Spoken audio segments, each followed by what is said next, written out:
I mean, we can. I mean, if you want it, if you need the atom bomb.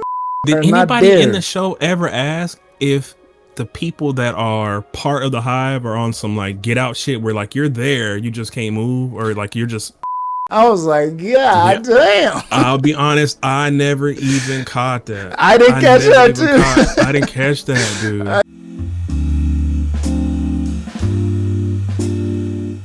All right, man, let's get this show going. What's up, people, man? Frank Freezy right here. We got the man, FoxTaco. What's going on, peace? What's up? It's your boy Taco. Yeah, this is gonna be a surprise for them, bro, because people been asking us to do something collab like this for a minute, man. And today we're starting Pluribus. Taco, 2 words for Pluribus. 2 words. Oh, you want me to give you 2 words for it? I would say conceptually, like, well, that's not even 2 words. I would say I'm like, my man about to do an essay. Unique and I would say fun. I can't think of a better word, but unique and fun, man. Fun, yeah. I agree, man. Like Pluribus hit me like Severance hit me. A train. A train too. I think the first time we talked about Pluribus, I was like, bruh, you remember how Severance made us feel?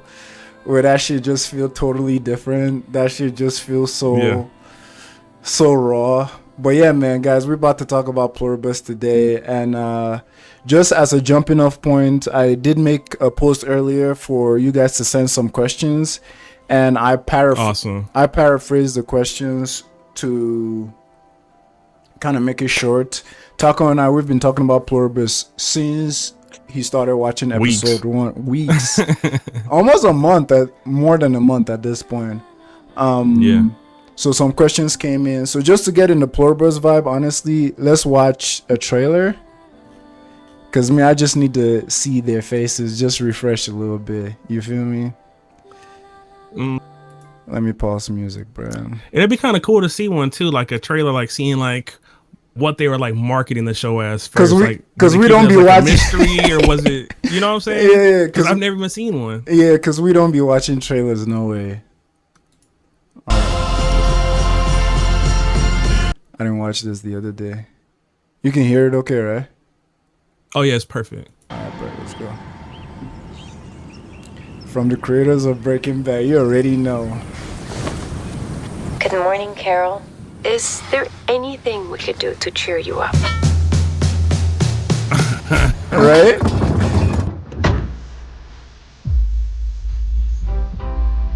No one cares.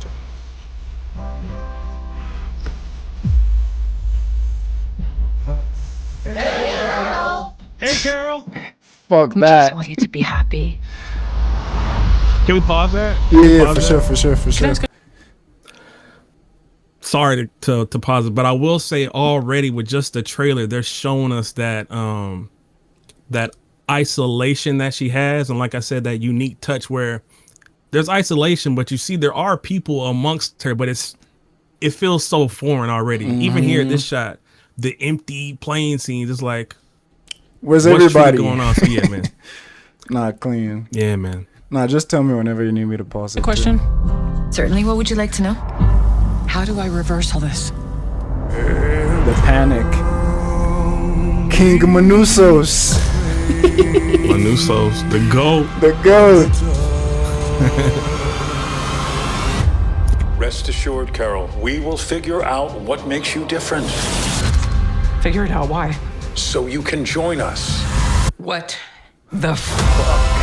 And honestly, bro, watching this trailer, bro, and anytime I go back and watch trailers, bro, this should remind me why I don't watch trailers, bro. Because you remember that episode 1, bro, the confusion and you kind of discovering what's going on with Carroll.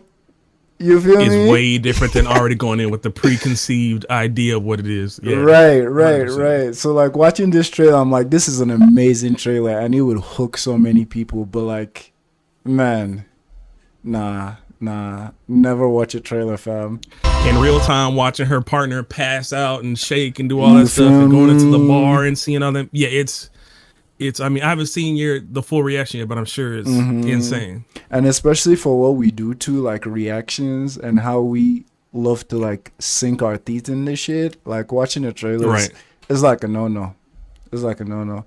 I did it the other day for Ted Lasso because, hey. It's Ted, baby. It's Ted Lasso. Oh, there you go. Bro, we're gonna have a lot to talk about. Shit. Oh, yeah. We would move heaven and earth to make you happy. Oh, that wasn't in the show. I liked his scene. Oh, yeah. I liked his scene so much. The grenade dude? Yeah, it was so short, but like, he really... I think it was really cool to see, because I think that's the first time we get to see the hive itself kind of like seemingly on his heels, like contemplating like how much will it give to her, you know? Right. And I think even the actor was portraying that well. He's like, oh, well, I mean, we can. I mean, if you want it, if you need the atom bomb. True. But bro, did we see this in the show? I don't remember this scene of her flicking them off. I don't think this was in the show. I know she drove. I know she drove past them, but I don't remember.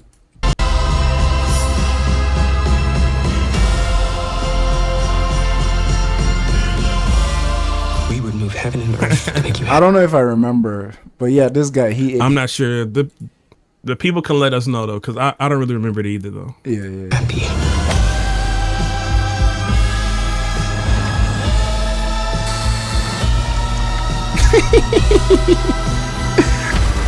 Manusos, man. If I asked right now, would you give me a hand grenade? Yes. What about a bazooka? Mm-hmm. What about a tank?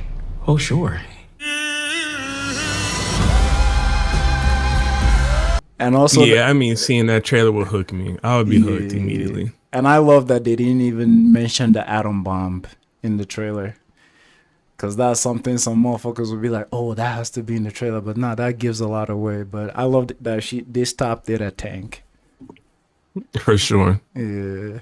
What's this last? Is that pretty much it? We got some in this last too. No, we got a little bit. Feel free to move about the cabin, Carroll. Alright. Nah, that shit, yeah. Amazing trailer. Amazing trailer, I should say. Alright, just to remember names, man. Carroll, Zosha, Manusos, Helen. Manuso. Who the fuck was that? I know it's too small for me. Let me see if I can zoom in on it really quick. No, you're good. I don't think I remember her or what she played. I know Margos. Kumba, Lix V. Yo, what you think about Laxmi's beef with Carroll? Laxmi's beef with Carroll, for me, I mean, initially, I'm not fucking with the character, right? And I think they were smart about it, because as much as we feel like, yo, like, why are you so hard on Carroll? Because I mean, we're with Carroll, so we see her point of view. We know everything she's went through. We know the whole world is basically dead except maybe some people's loved ones. But I think they were really smart late in the show, not to get too far ahead, but flipping that on its head and making us see Carroll kind of be some of that stuff that I think her name is Laxmi is, where she started having that attachment to Zosia, right? You feel me? So then it's like, well, let me kind of, maybe I need to take back a little bit of that. Well, not take it back, but understand more where she was coming from, because those are people that she recognizes in the face that are still her family members. Right. So no, facts. It changed my judgment on her. Which is something we talk about on the phone, that like if Helen was still alive, maybe off-rip Carroll would be more, you know, she would tolerate the hive more. Pliable. You know what I'm saying? You know what I'm saying? All right, man, let's jump on this real quick, man. For all y'all watching, man. Go ahead. I have a question, but what about for you? How did you feel about her? I mean, she was low-key annoying because similar to you, like, we are there with Carroll experiencing her going through the most fucked up day of her life, and them trying to minimize her emotions and whatnot, be like, why you crashing out, this, that, and the third. And it's like 100%. Man, shorty having a valid reaction, man. But then you find out that when Carroll did her first crash out, last means grandpa died in the car.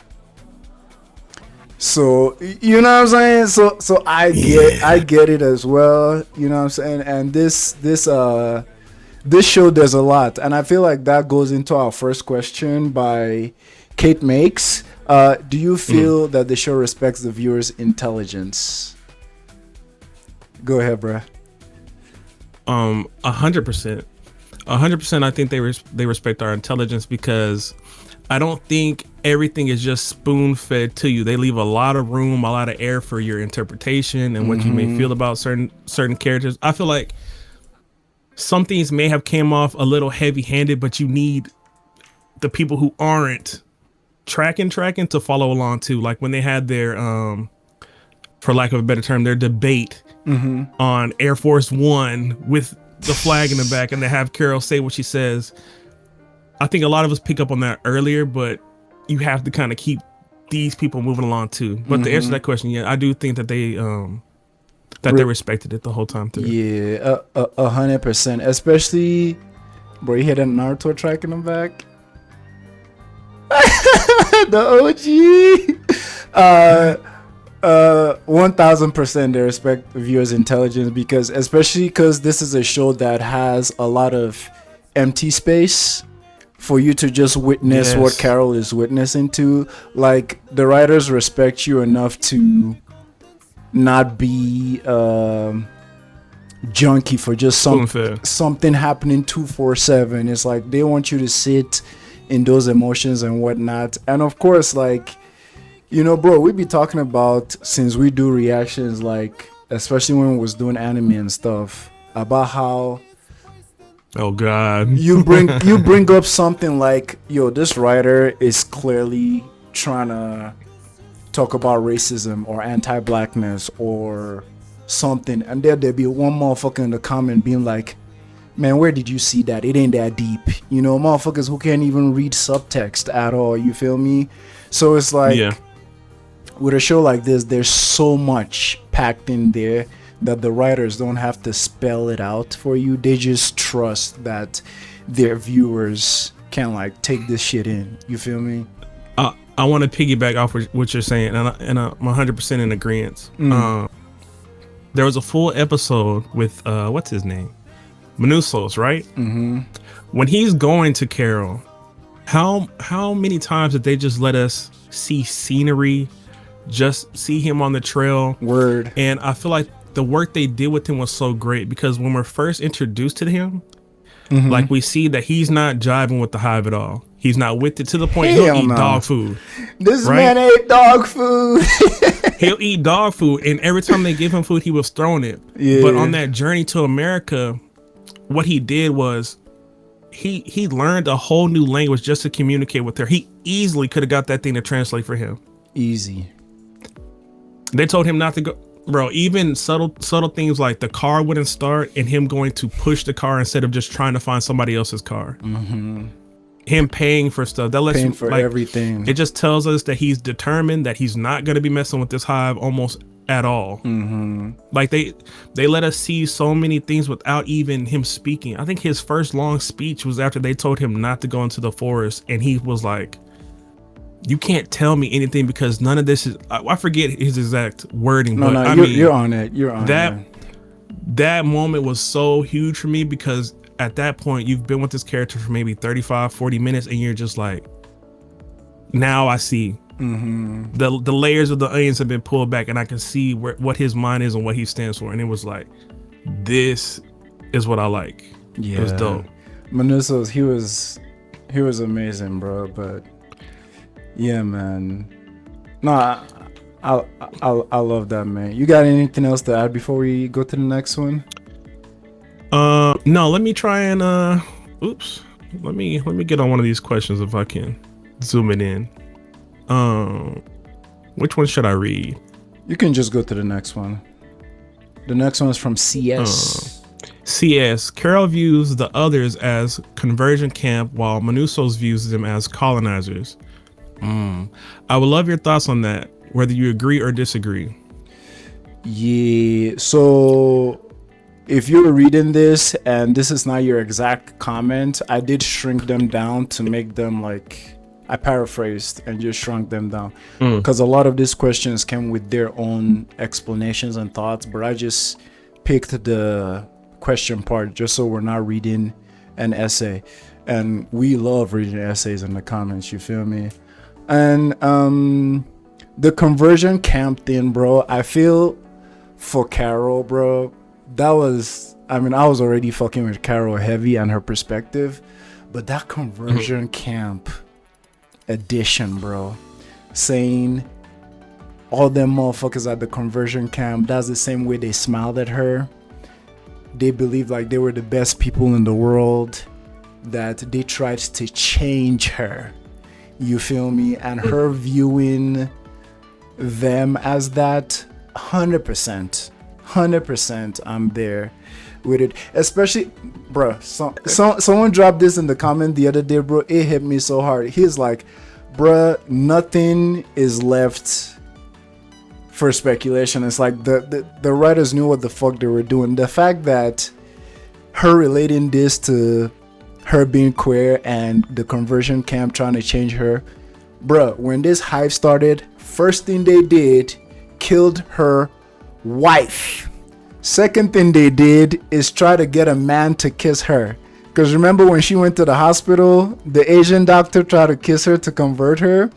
And when the person put that two and two together, of essentially that's what a conversion camp would do. They'll try to distance you from your, you know, same sex, same gender lover, and also try to introduce you to more hetero normal relationships and whatnot. I was like, yeah, damn. I'll be honest, I never even caught that. I didn't catch that too. I didn't catch that, dude. I didn't catch that too. That's why the comment went so hard when I read it. I was like, yes, they did try to have a man kiss her like the first time, like basically trying to make her hetero. I was like, that shit. Yeah, and and like you said, the writers are great because it's not even left up for debate, because once we get the conversion, her talking about that, it's clear as day. Yeah, that was part of it. Wow. Yeah, like it actually never crossed my mind. That's fire, right? I can't remember who commented that, but if you're watching this, that comment, hey, shout out to you. Smack me in the ass. Shout out to you. But that part, seeing them as that, and Manuso's views on them as colonizers. I mean, the fact that Manusos is a person of color, I mean, that already tells you a lot. Like, me and Taco too, like, bro, we've talked about this whole idea of if Carroll was a black woman, that would make this show even totally different and totally deeper, with them trying to like you know, emotionally manage her and be like she's being too aggressive or crashing out or this and that, you know what I'm saying? So obviously it would add some stuff there for sure, you feel me? So Manuso's viewing them as colonizers is 100% absolutely agree, because you know what the colonizers do is essentially what the hive does. You know, they take, you know, they take more than they need. They erase your culture. They erase everything about you. You feel me? And pretend like they're giving you some type of benefit. You feel me? Something that's gonna make you feel better. Yeah. What was Shorty's name? Kushumayu, the chick that she had her little goat in the finale, and they did the ritual to. Oh yeah. You feel me, bro? Like that scene, that is like a colonizer's wet dream, bro. You know. How did you feel after? So after they took her, right? Her rituals, they did all that stuff, which is probably really native to her, right? Right. Then after they did that, they were just gone. It's like they didn't give a shit no more. They let the goats out. Everything was like, I feel like that's symbolic too. It's Oh like yeah. we'll play the tune for a little bit until we get you, Yeah. and then it's just silence, bro. Immediately she went unconscious. Silence. And bro, the gut-wrenching part about that scene obviously is like her goat that she was petting the whole time. That little motherfucker was crying and she just moved. Like she just walked away off screen, and that goat was just there, like crying, like, yo, where my pets at? You know, where my BFF at? I think it was really smart as far as how they use the camera, right? Because like you're saying, she just pans off to the back. After that happens, we don't even get to see her POV. We're literally with somebody else now, even just leaving there. For real. She just faded off. And they just packed the whole shit up, bro. And obviously that reminds me too of performative ass motherfuckers who are down with the cause and whatnot till they get what they want. I mean, Pride Month, we'll roll around, Black History Month. We know how Target be doing, they got everything.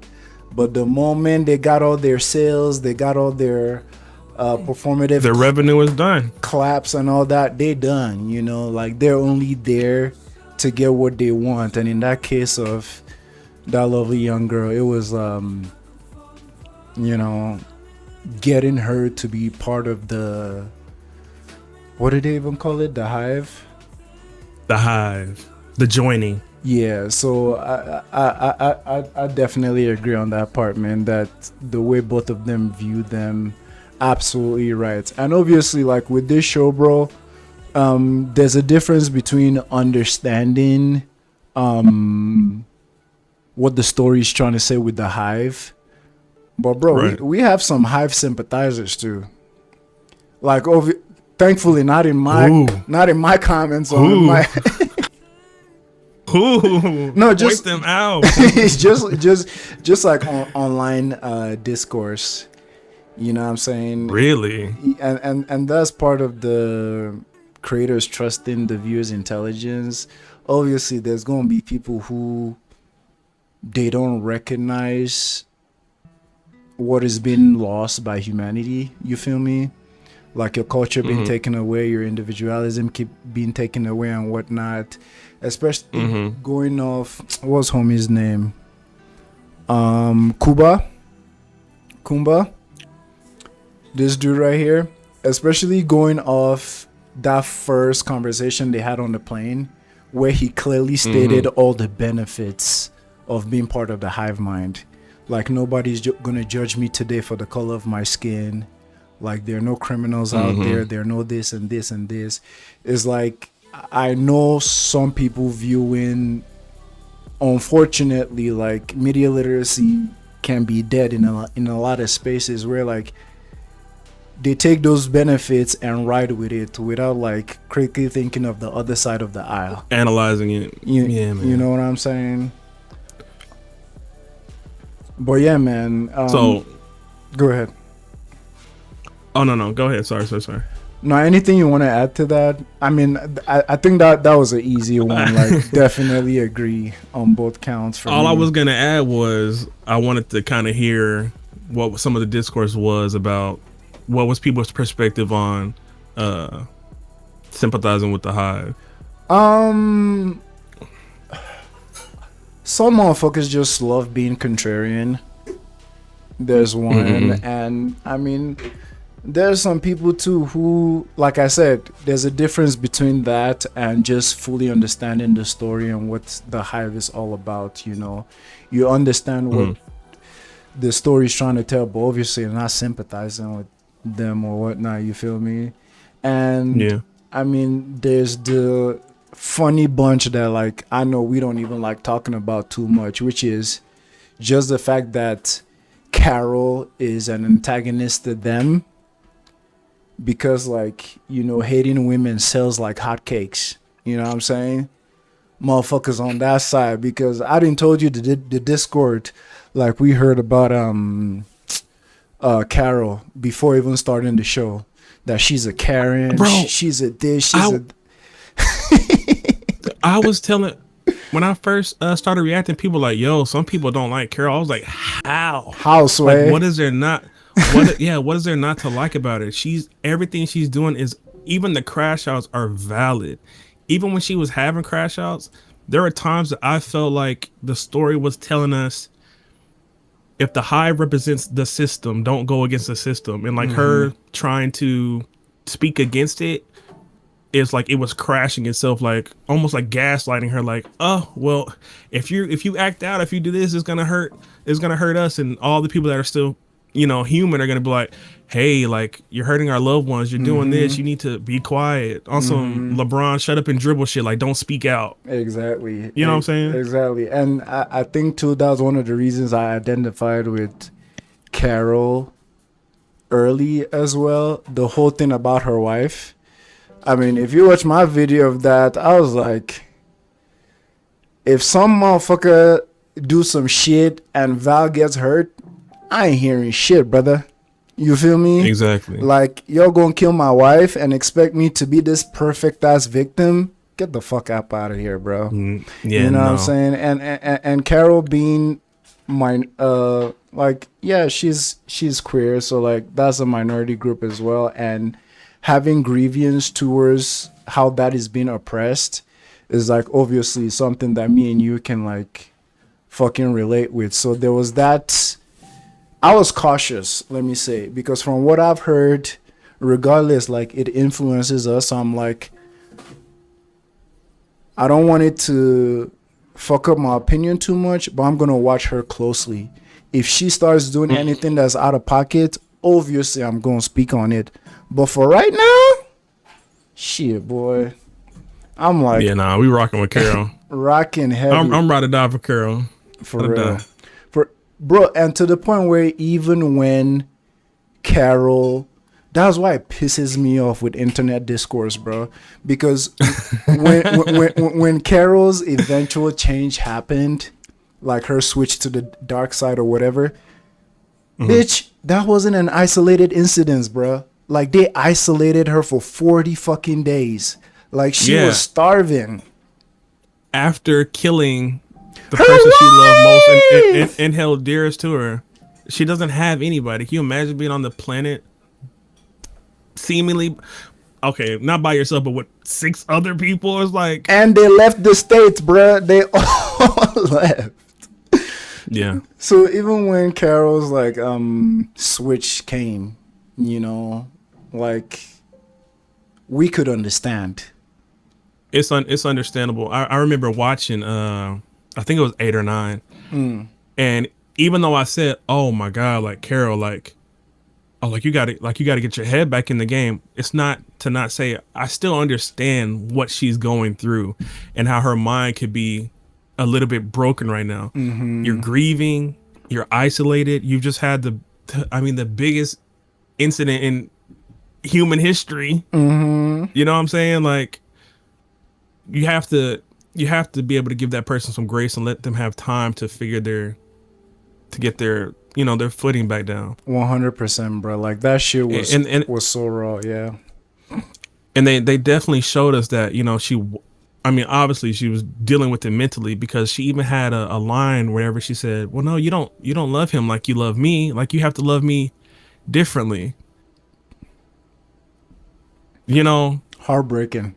So, and Carroll, another thing that kind of pisses me off is just this idea that motherfuckers be acting too holier than thou, like they've never been manipulated, like they've never been loved, bombed, and starved of emotions. This is what I would do, crowd.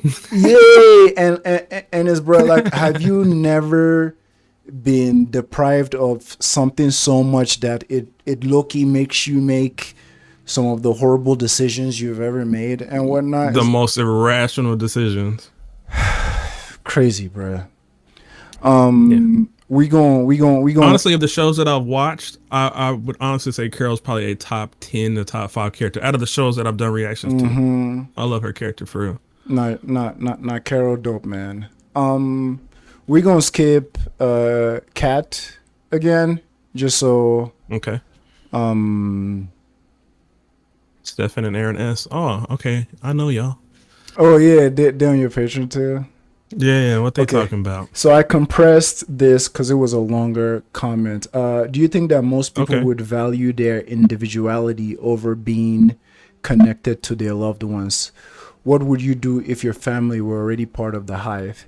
So before that question came, I think what the essay they dropped, which was very insightful, was talking about, I believe, seeing some of the benefits about being whole. Again, this is not a hive sympathizer. It was just someone that I whole in the sense of being with the people that you love, or whole as a sense is this thing says it can give you a greater joy than you've ever had.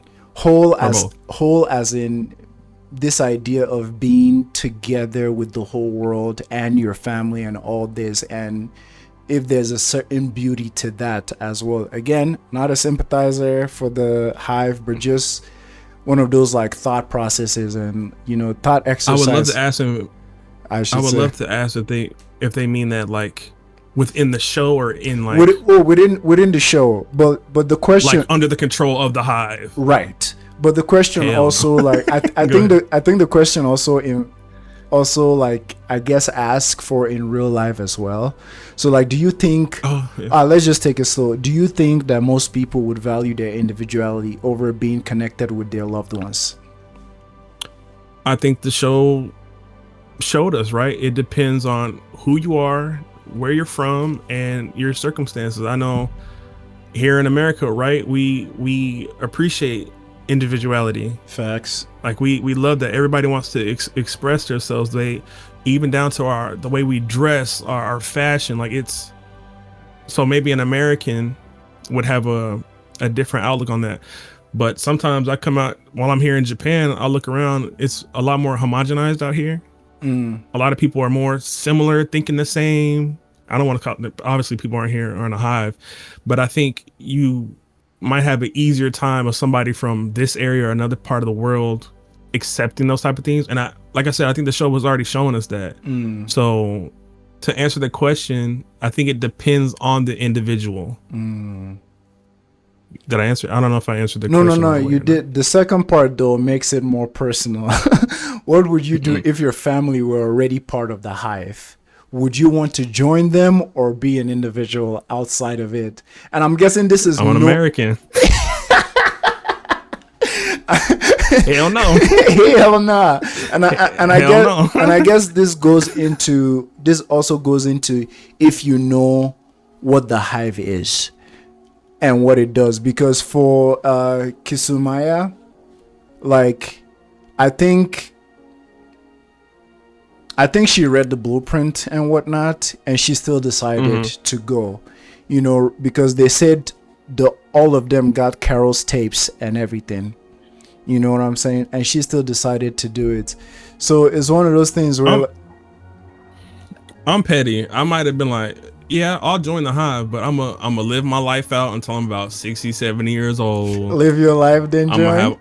If I know that let's say hypothetically, we know there's no shot at all of saving humanity. There's no shot at all. I'm gonna ball out for a little bit first. I'm gonna be depressed for a little bit first. Y'all might have to take me to the moon. Like I want to see some shit. Essentially, if Carroll. If it's really that. For a little bit. You know what I'm saying? Yeah, that's such an interesting one, man. Would you do it if your family was already part of it? No.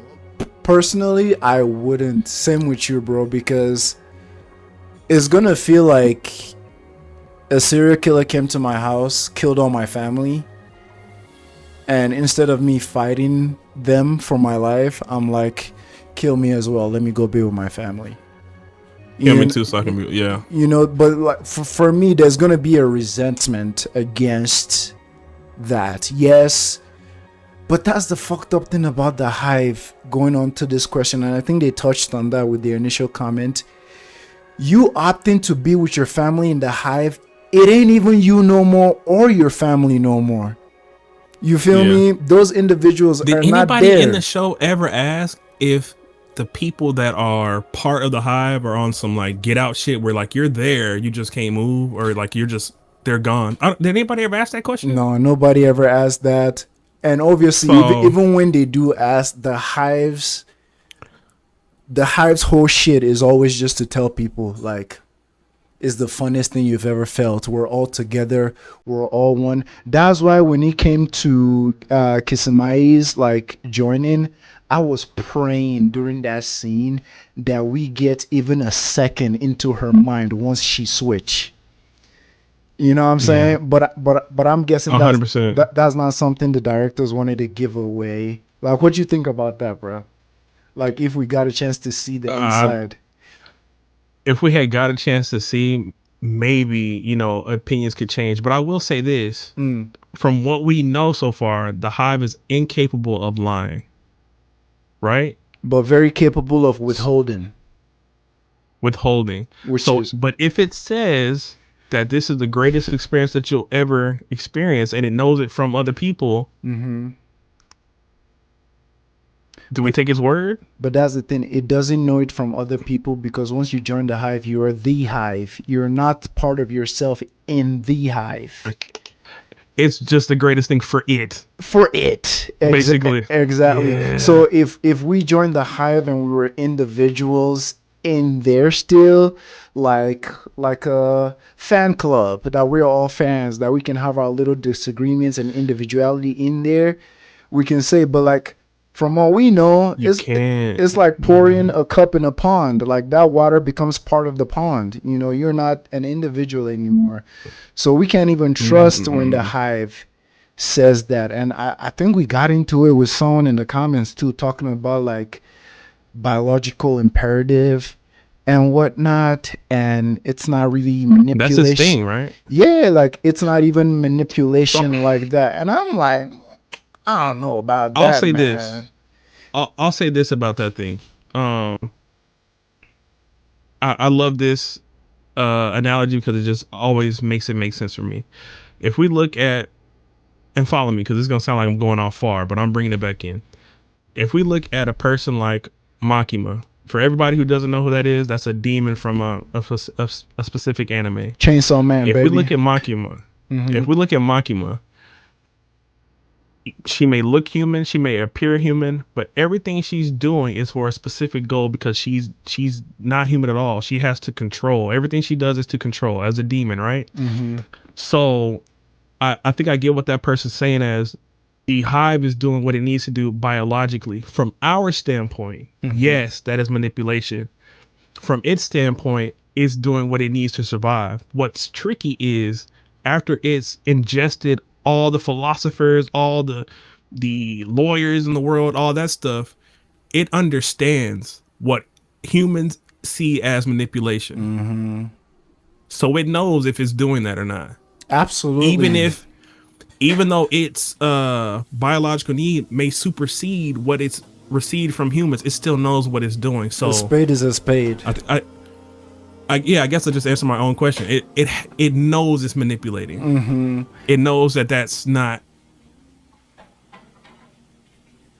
No, you're right. You're right. Especially the withholding part is like, I'm going to give you 40% of the answer, because I know if I give you 100% of the answer, it's going to deter you from doing this. You know, take it back to. Taking back to Lestat and Louis in the church. Yeah, we getting there. Like, take it back, take it back there. It's like, bro, I don't care what anybody said, bro. It's like, is one of those. Did you read the fine print kind of shit? But if I wasn't given no fine print, how would I be able to like even have that option to read or understand what I was doing? You know, it's like, you're offering me this power. You're offering me this safety from all the shit I've been going through. But homie, in that moment, you didn't tell me all the shit I was going to deal with by becoming a vampire. And it's like, if I was in a no gray area. If I was in a clear headspace, if I saw all the shit that is involved with being an immortal vampire, maybe I would have said, nah, bro, I'm good. on that. You feel me? So it's like there's that thing of withholding where it's kind of like going on a date with a person, bruh, and you have some demons in your closet. You ain't telling them all those demons, depending on what kind of person you are, because they're gonna be like, I need to go to the bathroom. You ain't seen them again. So like you intentionally withhold some of the skeletons in the cupboard, and call it thin a thin. That's lying. You know, that's manipulating because you're not giving them the full information. You feel me? But like, let me pick your brain on that, man. What you think? On which portion of the whole like withholding part that the hive does? I mean, I don't want to get you started on the stem cells. No. Because we was on the phone the other day for like 30 minutes, bro. Hey, man. Look. You know, I've been rattling my head over that for a week and a half. Ugh. A few moments later. Where we going next? Test D? Yeah, let's do test D. Okay, test D says, what do you think is the purpose of the virus? Specifically, do you think the creators of the virus had good or bad intentions for using it? What do you think is the purpose of the virus? Again, there's intention is different from what it causes, right? Effect and the causes of it. You know what I'm saying? I might compliment you on something genuinely, but based on your experience and how that gets to you, you might be like, why did this person focus on this specific thing? You know what I'm saying? You can buy your homie a toothbrush for their birthday innocently.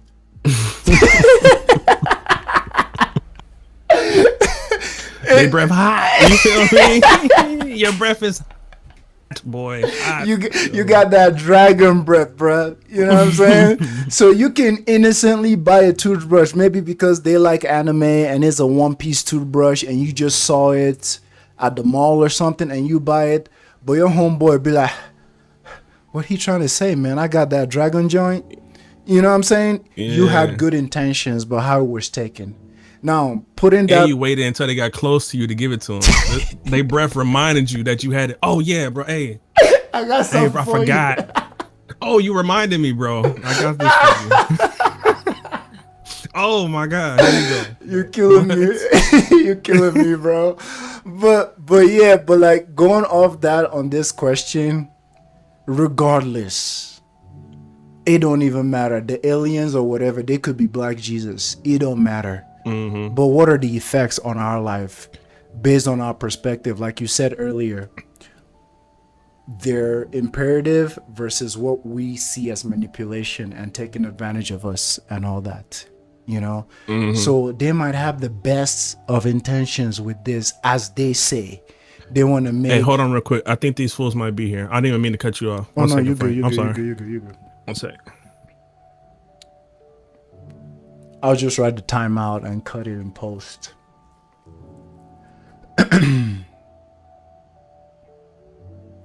Or shit, man, we could watch something else while Taco's gone. We could watch something else while Taco is not here. Oh, there was a scene I saw. Oh my God, the Please Carroll scene. Yeah, we could watch. Hey, you know everything. Whatever happened to music in elevators? Huh? When did they stop doing that? Oh, would you like some? Sure.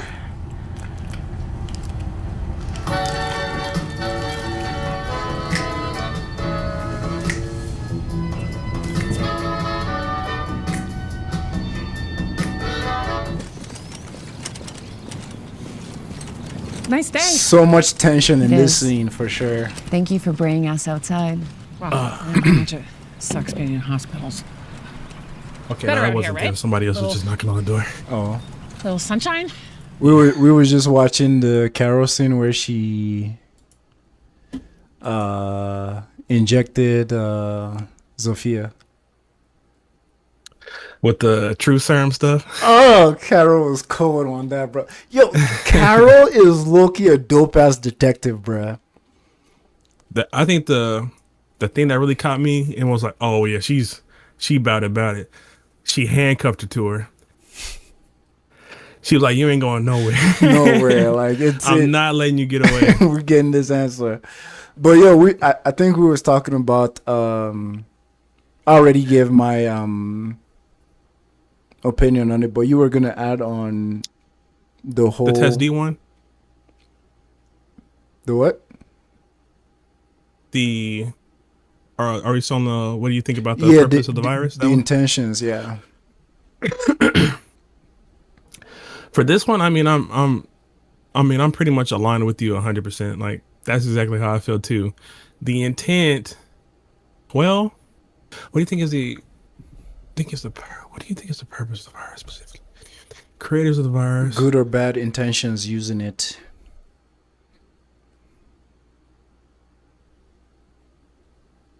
okay, just to make sure that I'm tracking, the virus itself,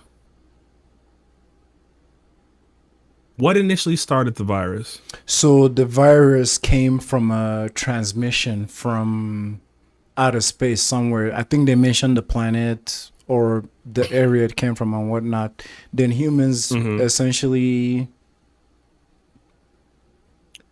try to decode it and let it live itself out, and then it took over. I don't think how can you, I don't know, you cannot see the intent of that being good. No. Just off rip, it killed what, 1.7 billion people or something, they said? No, the intent of that's not. But then the hive itself said that it wanted to get back to those people to thank them for what it did.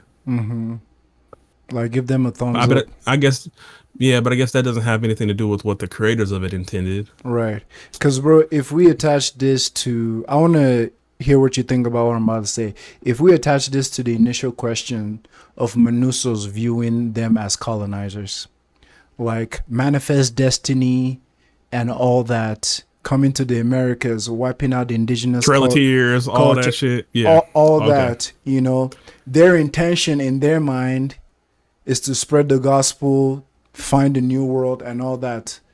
But indigenous folk out here, genocide.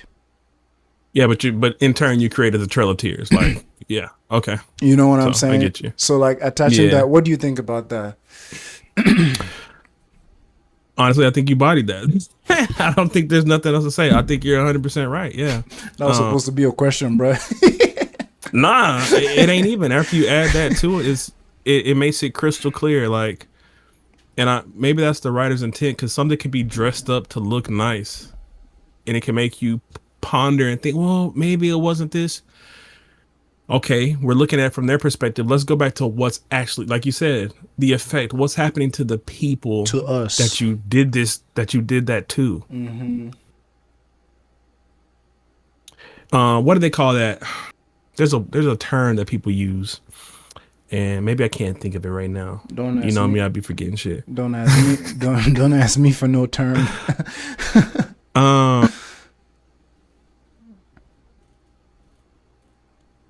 I don't know. No, but I think we're on it there. We're on the same page though. Yeah. Regardless of like intentions, I don't know. And one thing this show doesn't do, which I appreciate, is unlike other sci-fi that want to make you know the origin of something or this focus on more of the effect, like what is happening to us. This show is not too concerned about the sci-fi part of it, like what are the aliens doing, what is their backstory, all that. That's why I feel that's why in episode 1 they answered all the questions by having the president guy on the TV. answering, no, they're not aliens, they're not this, they're not that, because I think they didn't want us, the audience, to be trying to like theory lost craft, in the sauce. Lost in the sauce, even though like that's fine for us to do, it's part of the fun of the media. Because I often see a lot of videos on the internet of like, where did the virus come from, this and that, and I usually low-key skip all those videos, because like that's, to me, that's not like the nitty-gritty. We don't have enough. We really don't have enough on that either yet. They made the show in a way where they want us to have semi-focused conversation about it. What's going on here? Yeah. All right, man. I'm with you on that. Oh, we got a Melissa question there. I see. Shout out to Melissa, long time fan of the channel. What up, Melissa? OG. OG for Melissa been on bold for 2 years. Melissa, hey, shout out to you, Melissa, for real. Shout out to everybody. We rock with you. Both of us rock Melissa. with you. Yeah. So this was part of a long joint, but I kind of compressed it. Is it appealing to see people working together to accomplish? Sorry, it is. It's a statement. It is appealing to see people working together to accomplish a goal, but without Carroll or any other individual who decides what they do.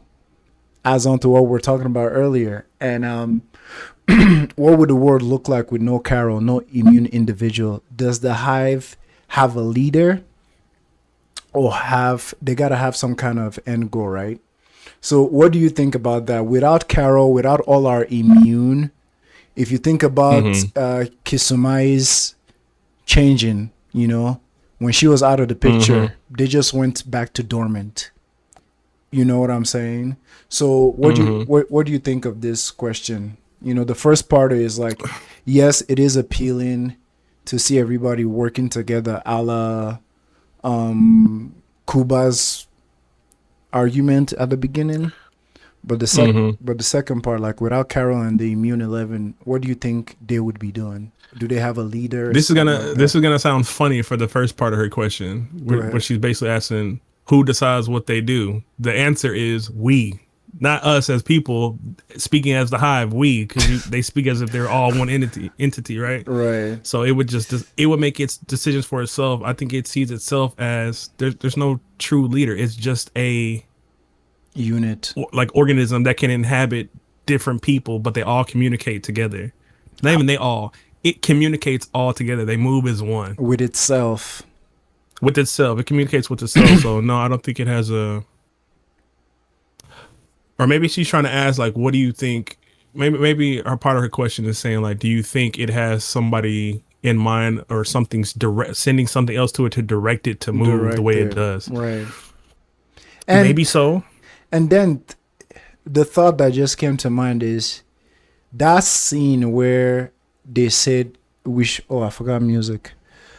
That scene where it says, should we add that we wish we could thank them for sending the virus here. Is that them a different hive, or are we still all the same?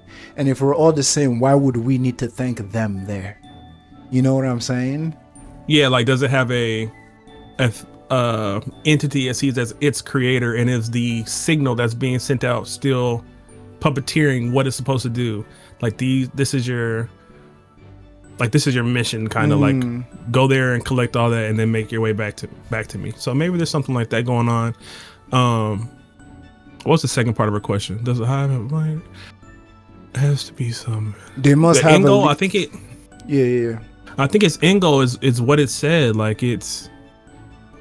And I think maybe it doesn't even know its own end goal. It just knows what's next for it, and what's next for it is trying to get to who was its creator. It's like a baby longing for its mother's chest when it's first born. Like, you just know you want to get to, you want to be nurtured. You want that, instinctively you want that connection to your creator. So maybe that's which adds its next goal. You're right, which adds on to the whole biological imperative thing. Like, it just does. It just does. I think. Yeah. I mean, we're all thinking because we don't know. Like the writers didn't tell us shit. This one, when I saw this question, I was like, we're gonna have something to talk about here. I would love to know, fluorine, right? Yeah. Okay. I would love to know how you interpret Carroll using a cop's car and Manusso's using an ambulance, and what that might represent for their characters and the story. I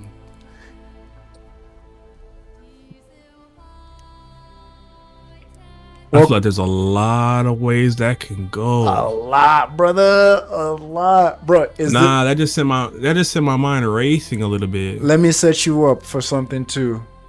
Have you ever heard the "be a fireman, not a cop" thing? Refresh me. I think I've heard it, but I don't remember. So essentially, a fireman will burst down your door to come save your life, regardless of anything. The whole idea of you feel safer around a fireman than you do around the police, especially some of us who are like melanin inclined. You know what I'm saying? We have 100%. Right. Shout out to you being in Japan, motherfucker. Good for you. Your heart ain't dropping every time you drive. Bro, I've told you that story, right? Word.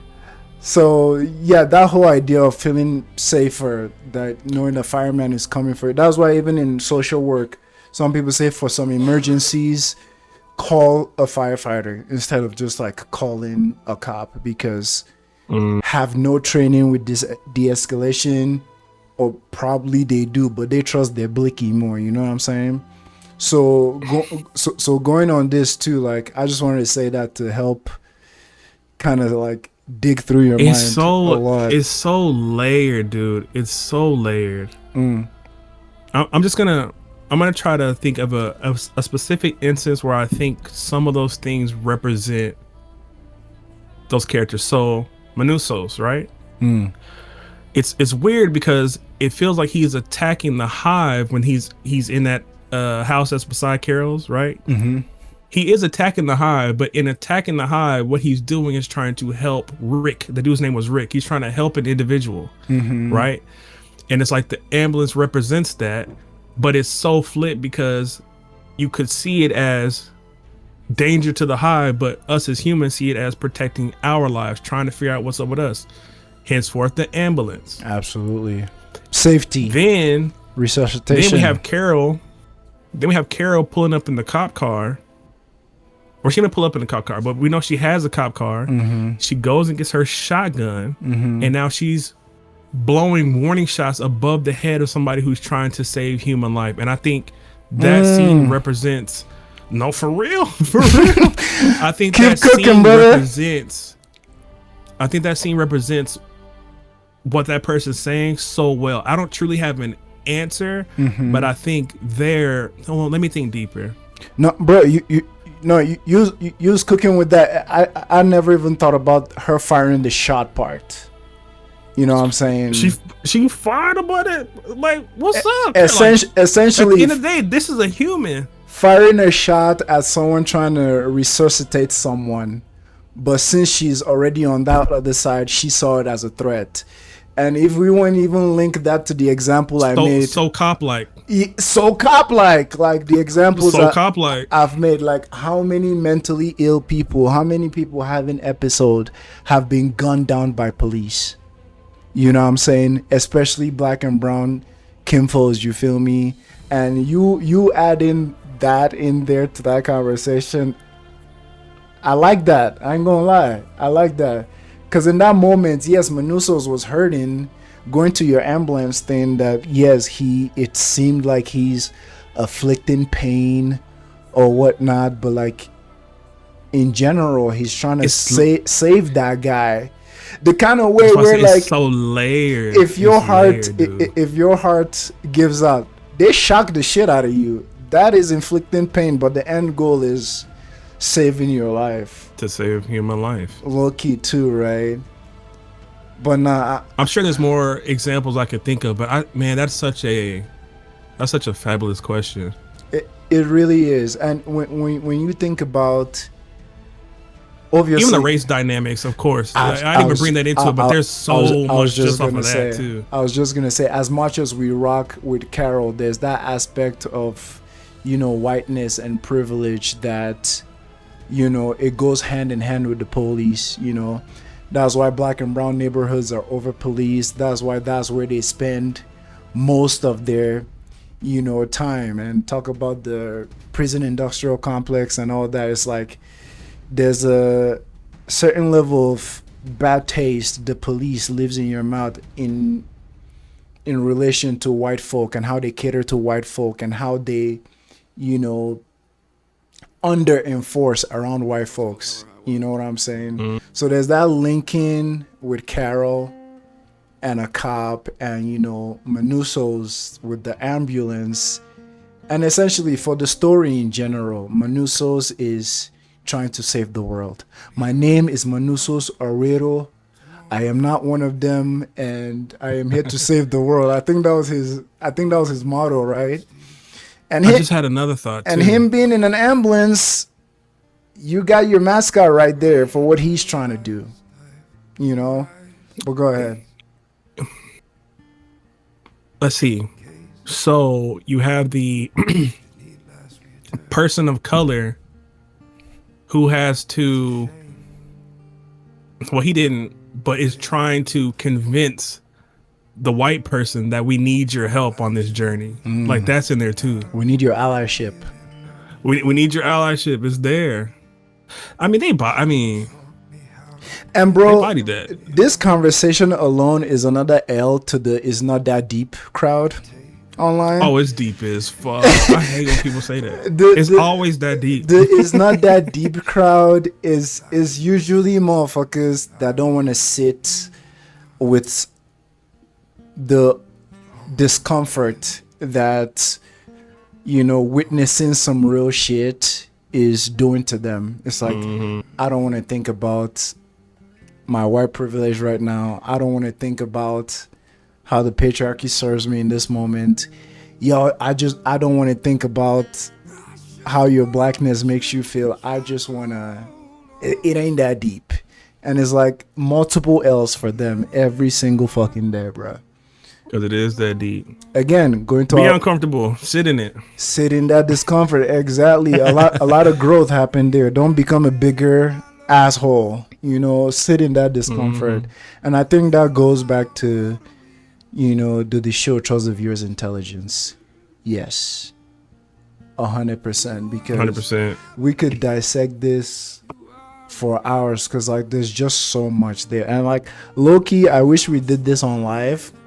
So we could, get live input on here as well. But there's so much to think about with the ambulance and the cop car thing. Yeah, that might be my. Well, all the questions have been dope, but I'll say that one sent me on the deepest. Like hold up, yeah. Hold up. It's like this writers, they weren't playing. And of course we're rooting for Carroll. Carroll got lost in the sauce in a little bit, but it came, I can't remember the episodes, but those few episodes there was that genuine frustration with Carroll, regardless of me understanding it was 6-7 that what I'm saying, regardless of me understanding how she got where she got, there was that frustration that, damn, look what they did to our girl. Yeah, they broke her. Exactly, they broke her. She became the op, and that was horrible to see. But Manusso's on the ambulance, he's him, man. He's the GOAT. I think I said it in the reaction. It wasn't. I said it's not embarrassment, but I feel so like my heart goes out to her. I feel hurt for her because inside Carroll, I know she knows what this hive is. And for her to say, you can't love him like you love me. This is for her to say those things. I think I said in the reaction, she's gone. She's gone right now. Her mind it's split. It's split. It's so hard, man. It's gonna take something to get her back on track. It's kind of like watching your homeboy fall into the red pill manosphere. Oh, you're like, we grew up together. He's like, gone. I know this is a good ass kid, but like, what the world has just done to you, and the kind of, you know, pipelines you fell into, and just seeing them go deeper and deeper and deeper, and you're like, fuck. You know what I'm saying? You gone. You know, but yeah. All these questions are fire, huh? Yeah, bro. This shit was. I mean, I know, yeah, bro. dude. I know, bro. Like I said, I wish we did it live so like we could get back on there. What would the benefit of having an atomic bomb in this world? What would be the benefit of having an atomic bomb in this world, as in the story? So that cliffhanger they left us with. It's what we do in society now. It's the ultimate deterrent. It's the deterrent. It's the if you come for me, boom, blow all this shit up. Boom, bitch. I like if that. you come, boom. I think that's what they're getting at. Yeah. I like that. I didn't even think of that too. Like, obviously, kind of like having the grenade, having an atomic bomb gives her power, especially knowing that the hive wants to preserve itself, but it can't pick apples. That is fucked up, but story for another time. Yes, that was some fucked up shit, right? Yeah. And she and Carroll spoke on it. She says something. You can't even pick a fucking apple off a tree. Like, what are you? And that goes back to Melissa's question, where I saw a comment which said something like, what if the mission of the hive is just to slowly take humans to extinction by not feeding them? Because they did say 80% of humanity is gonna die or something in the next couple of decades, just because of they're not getting enough food and whatnot. If that was the case, why eat them? Why eat us? Why go through the whole rigmarole? Why are you trying to sustain? Yeah, why are you trying to sustain life as well too? It's exactly. I think that's multiple people have brought up that concern that like for a hive that is trying to continue doing what they're doing, y'all can pick a fucking apple. Like, that is so dysfunctional. Like, that is so like it makes no sense. It makes no sense At all. Having an atomic bomb, and bro, one thing I love about these writers, if you see it, it's going to be used. We saw her with that shotgun got used. We saw her with that grenade got used. It's like Chekhov's gun is a bitch in this show. He respects it. We see that atomic bomb, bitch, that gonna be 3 for 3. Because if a weapon shows up, some shit blowing up, it's gonna be used. So it's like it makes you respect the writer, because it's like they're not just pump faking. If something is there, it's gonna be used. Now, nuking the earth, I don't know what that would mean for our story, but at least Carroll having it as a fuck you to them, it serves its purpose. You know what I'm saying? And I like that it also it sets the tone for letting us know that Carroll's back. Absolutely. Carroll's back. She was wearing all black too. Someone pointed that out to me. I didn't even peep it.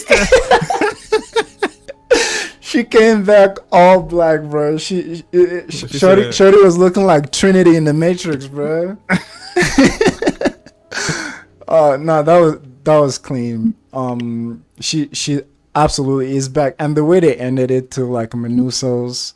I think when I was watching it in my reaction, I didn't really feel the impact of she having the atomic bomb. I just laughed at it the same way I laugh at callbacks to earlier, because obviously earlier she mentioned atomic bomb, and the way she just walked away and replied an atom bomb, I was like, that's good. It was she back. It was later when I was reading the comments, people were like, yo, she got a whole atomic bomb. That's when it hit me like, oh shit, she do got a blicky, bruh. She do got one. All right, we're gonna do a few more, but my own personal question to you is, as likable as Kumba's character was, all those women that he was fucking, that he was that he was raping, in my opinion. What do you think about that? Because again, he's a likable, charismatic character, and he made some great points in the plane. But everything else, I want to hear your thoughts on it, bro. It's kind of crazy what you just said. Reminded me of some stuff that's going on with some celebrities that we know of the last recent years on the outside. And I don't think this is what they're doing with him, but there are qualities that are shared: likable, charismatic. A lot of women around you, but you're taking advantage of them and using them at your own disposal. I don't think that's what they're going for with the show, but I mean, it's there.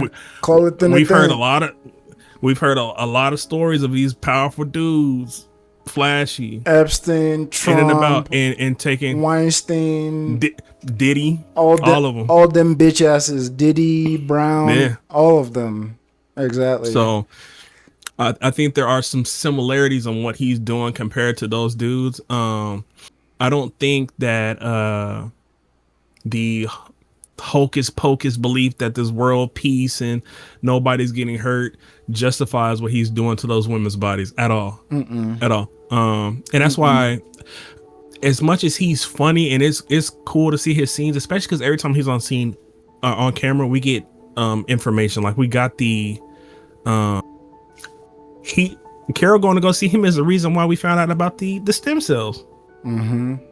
Like he knew about that. So I do appreciate him on screen, but to me, he represents like on some biblical 7 deadly sin shit, lust and greed a lot. He represents that to me. Not to say that he's inherently a bad dude, but I think they gave him those attributes. He is for me, but I know the point you bringing up. Even when he's eating, like make this, like they're showing you the greed, the hunger, I want to stay in the nicest, richest hotel. I want to fly on Air Force One. Like it's way too much. Especially when they told him to join the hive, he's like, hell nah. I respectfully decline. And where did he go? Sin City. So punk ass. Bless you. So yeah, his story is one of those characters. Again, is one of those characters where like I feel to some viewers that's kind of like in real life, motherfuckers getting captivated by charismatic figures and not see any red flags at all. There's motherfuckers still dick riding Trump till this day. When you get around those people start LARPing. They start pretending that they're like he had them just acting out a play. I feel like that might have been saying something too. Like people around you are just, they gotta ride the dick, bro. They have to, and for him, bro, like, and it was rough because like I like the actor playing it.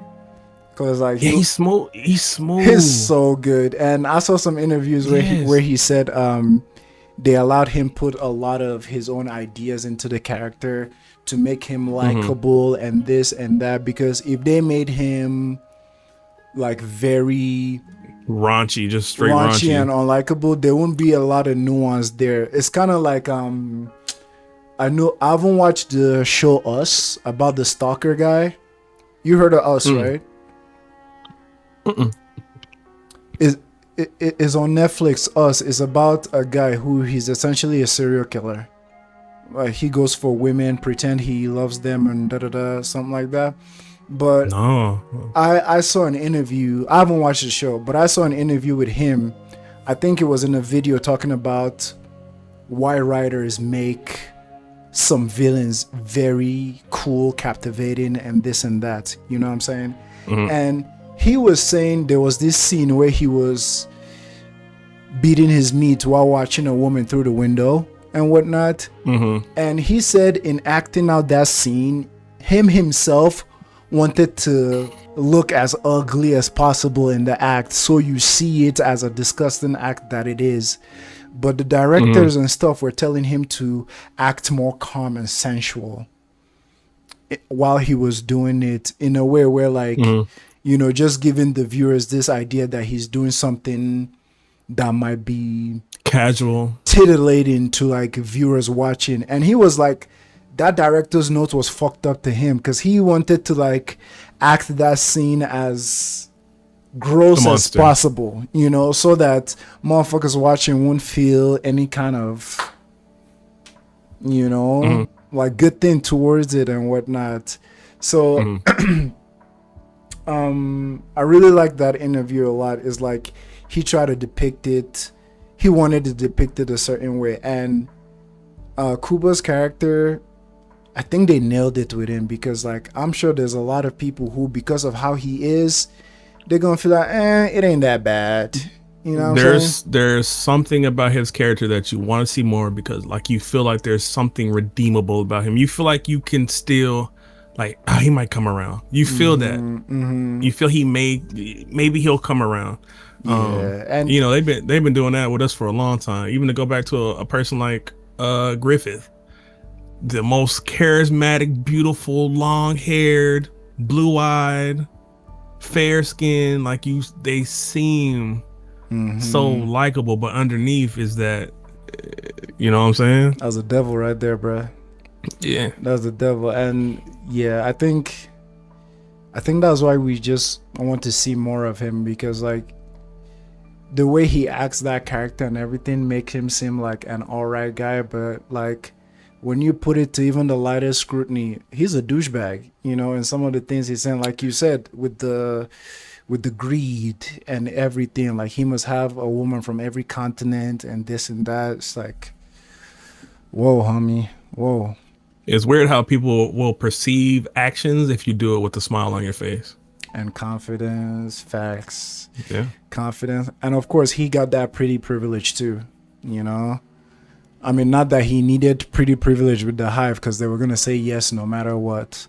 But I think I'm talking more so just on a meta level to like viewers and whatnot.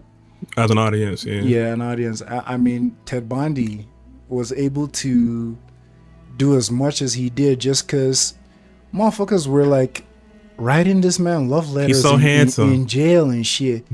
I mean, I don't think he like that. Like he's eye for a white boy, bro. Like, but I'm like, y'all throwing your panties at this.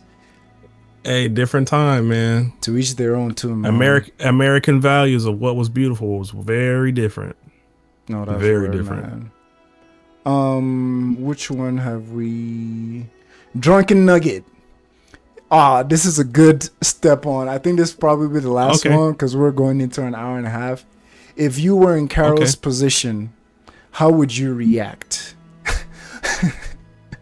Who would you relate to the most out of all the survivors? How would you spend your days in her position if you could have anything you want and need? Let's do it one by one. So, Mr. FoxTaco, do they know your government name? Some of them know. I'll just stick to. No, Raymond's cool. Mr. Raymond Walker. Yeah. If you were in Carroll's position, how would you react? Obviously, initially and all that. I mean, I feel like I would almost hit all the beats that Carroll's hitting up. I would have been way more, probably way more combative, aggressive, way more angry, way more confused and depressed, and I would have just had outbursts. Like if I'm really thinking about that situation going on there, who knows, man? I might have been on the ground crying still. I mean, if you were in Carroll's position, that means you just lost. Well, how far of her position are we saying? Are we saying you lose your loved one too, or just if you were a person there? You know, let's just go for first one, because like in that beginning, I think. Not to shade on anyone who is not in a relationship or not married or anything like that, or even in a happy situation. Not to shade on that, but I think one of the things that made me immediately hop on that was I thought of Val. And I was like, if I lose my wife. Yeah. I thought of Val immediately, and I'm like, maybe some of the people who saying she's crashing out too much, maybe they're single. Again, no shade, no nothing. Maybe they're single, or maybe like don't believe in love, or believe in like lose. I mean, that's hard too, because everyone has lost someone. You know, everyone has lost a loved one and whatnot. So that thought just came even through if my you take mind. that away, the whole planet just basically ceased to exist. Bro. I don't care if Carroll jumped on the tallest building and just screamed for an hour. She's not overreacting. I don't care if she just rolled around on the ground and was like, nothing. I never felt like anything that she was doing was over the top. Like, No. I'm with you. Especially the only thing that would have been different for me is I'm combative physically and verbally. So as soon as we knew we could get information from that shit, the season would have been so short, because I would have been like in the room with that thing, like, no, like, you're telling me what's going on, right? And bro, you're telling me, and bro, not to add on that too, like the emotional like manipulation too of telling her, anytime you crash out, 11 million people gonna die. It's like trying to cut off you having that outburst, like that release, like that crash out, like trying to regulate you, bro. Like too many layers. This ain't a popular opinion, and I'm almost shouldn't even say it. Theoretically, let's say maybe if that happened to me and they said that to me, I might want to test that out then. A word? A word? Oh, you gonna kill this many? Oh, this many people die every time you do this? Well, let's see how many you willing to sacrifice before you say, hey, you know what? Maybe we should leave this motherfucker alone. Let's put it to the test. My guy, man, that's my fucking guy. That's my fucking guy. Because, bro, this again, Carol's a white woman, a privileged white woman, but like, there's those things we feel as well. It's kind of like us having to, you know, regulate ourselves or not act out in a certain way. We got a code switch, and because anything we do, we're gonna get stereotyped, we're gonna get this and that, we're gonna get put in a box. So that feeling of being told that your emotions are not valid, that you have to keep it calm, don't overreact, don't be the angry black woman, don't be the aggressive Negro, or whatever the fuck, you know. And them trying to like, so like that aggression is a fuck you to the empire. The same way with us melanin inclined people, the way our hair grow out of our head, the way our nose is built, the way our features is built, keeping it how it is a fuck you to the empire, bro. Because we are not going to conform to yours fucking bitch ass beauty standards, you know what I'm saying? So it's like there's that, or not just beauty standards, but also how we act, how we talk, how we relate. Like we're gonna speak how we want to speak, and all that, our linguist and everything like that. So it's like that moment, that's the first moment that I was like, man, in this moment where they told her to control yourself or you kill 11 million people, I'm like, if this was a black woman in this case, that would be another different wavelength right there. Oh yeah, another different wavelength right there, because like they already put that stereotype on our motherfucking head. You know, that, oh, you're angry, you're loud. Bitch, I got shit to be angry and loud about. I fucking live in the empire, bro. Like, I live in America. Like, fuck you. You feel me? So, like, them doing that, like, you relate to Carroll on so many levels. That's why, like, when motherfuckers were hating on Carroll online and I was seeing it, and I was like, I don't get it. I was like, y'all clan? You feel me? I had to ask Loki, like, yo, clan, because obviously we've talked about all the seeing Carroll like go to the dark side, but we also understand why and what was done to her. That didn't happen in isolation. You know what I'm saying? Right. But yeah, man. Yeah, I think we answered half of it. Half of that. Who do you relate to the most? I think Carroll, as we've said. Well, Carroll, Menusos a little bit. Menusos and Carroll, but I feel like Menusos, even though I relate to Menuso's character, I think he challenges how far I would be willing to push. I feel like I wish I could do what Menusos does, but I don't know if I'm going through. We got the same mind. I would hope I could. That's why I said a little bit, because I didn't want to act like I'm all that. Bro, we got the same mind. That's what I'm saying. Because if we being realistic, Menuso's him. Like, I don't know if I'm super soldier like that. I would hope I could be, especially with the spiked tree, bro. Like after that, and he was dying, I would have been like, "Hey man, hey, pick me up, come take me to the emergency room, bro." To the point where, like, when he kept going, I felt something in my chest, like, "Yo, Frank, he cauterized himself. You ain't got that dog in you, bro." Yeah, like, are you about it? Are you? That's what I'm saying. Menusos is about it. There's no game in him. I like that we was on the same wavelength with that, man, because I was like, I don't know if I got it like Menusos got it. At least we aspired to be that. You know what I'm saying?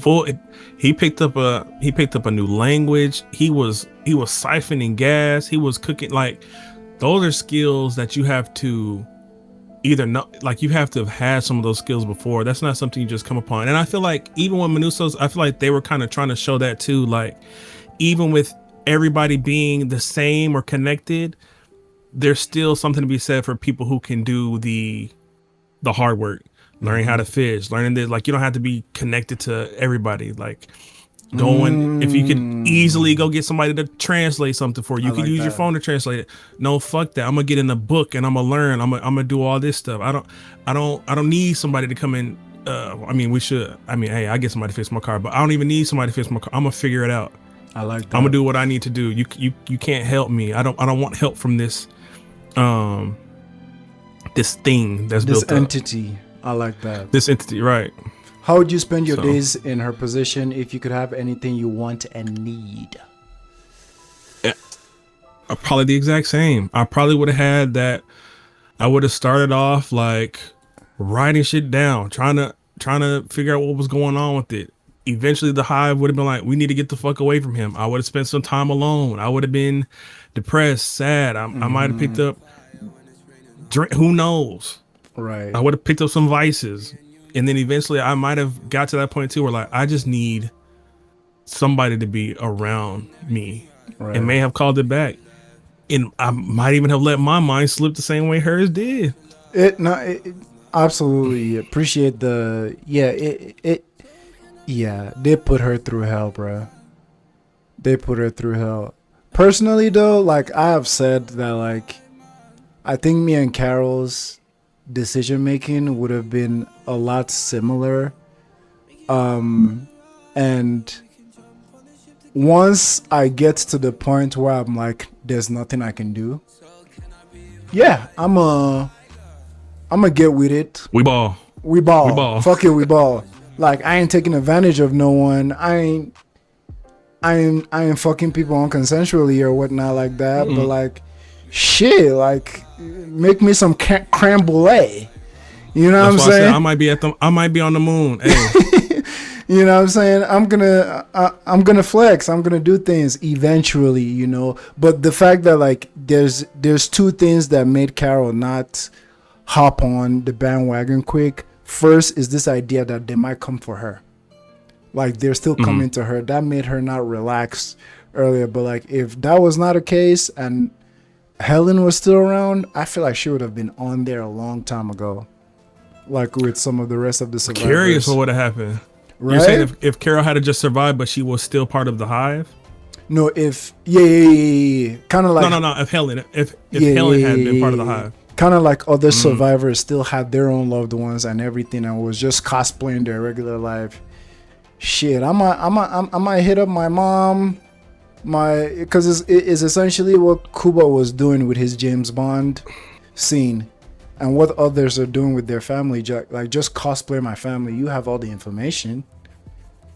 Yeah, just be them to the T. Like, don't ever say we, nothing. Be them. Don't ever be them. Don't ever break, because like humans, we adapt to things quick, and like you have your family acting like your family for a year, you gonna even forget about the hive.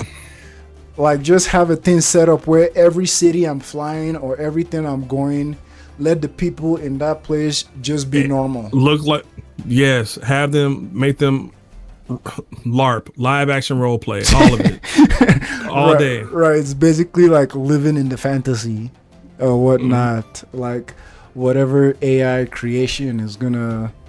God. Yeah, the hive would have been tired of me. Like, damn, can we join with this fool already? He got us working overtime. Man. They don't care. That's their purpose. You feel me?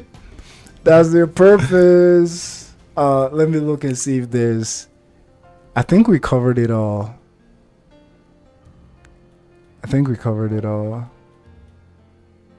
But bro, we went 130. It was smooth. It was fast too. It was smart. Like, it was. I hope everybody enjoys it too. You know. Yeah, I mean, I know they would. I think our